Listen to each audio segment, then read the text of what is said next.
सखी माने पानी देवा परठू फूल गछ गुड़ाक केमिति हसी उठिले जे खाली सेतिकी नुह सखी माने देखुन आज मो माधवीना तारे नुआ फूलटे फुटिछि सातरिलो हाले सखी हां माधवीना तारे नुआ फूला फुट जाई त एते खुशी हो चले हेबिनी काहे की कहिलो जो दिन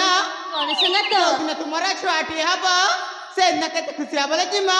सखी हां सब बेले तमे मो सहित परिहास करछ ना ना सेमिति परिहास कले तम सहित को जम्मारु कथा हेबिनी साथे को चले संगात हालो सतरे सखी माने बसंतर उल्लासरे यौवनटा भी उल्लसित होइछि ए संगात ओ बसंते बसंतरे फूल फुटी कानन रे ओ बसंते बसंतरे फूल फुटी कानन रे तनु मनु करे रंजना एते हे जागे सिहरण तनु मनु करे रंजना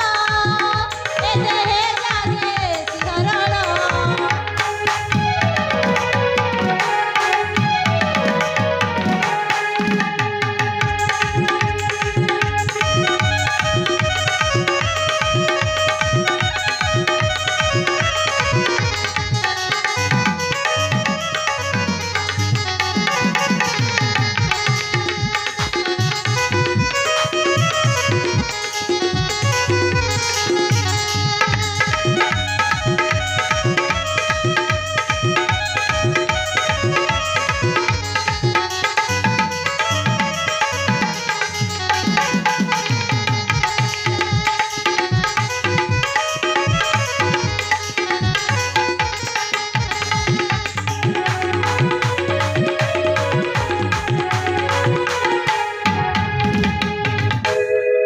सखी वृंदे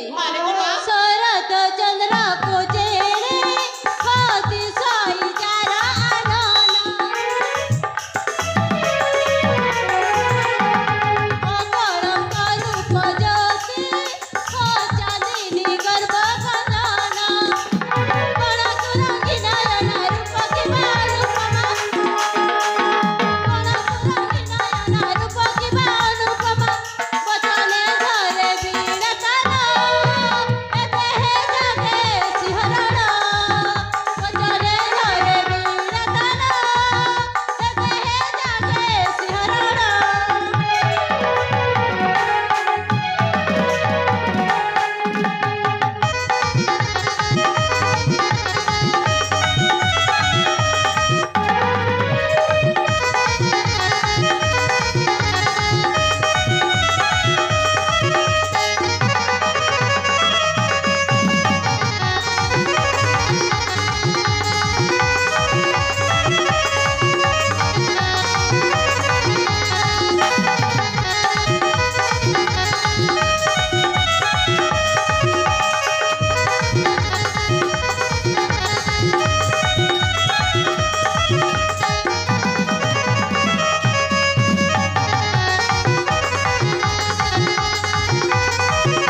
देखुन भमर माने केमिति फूलर रस को सोची नउछती साथे को चले जिमा हल सखी आलो देखुन हां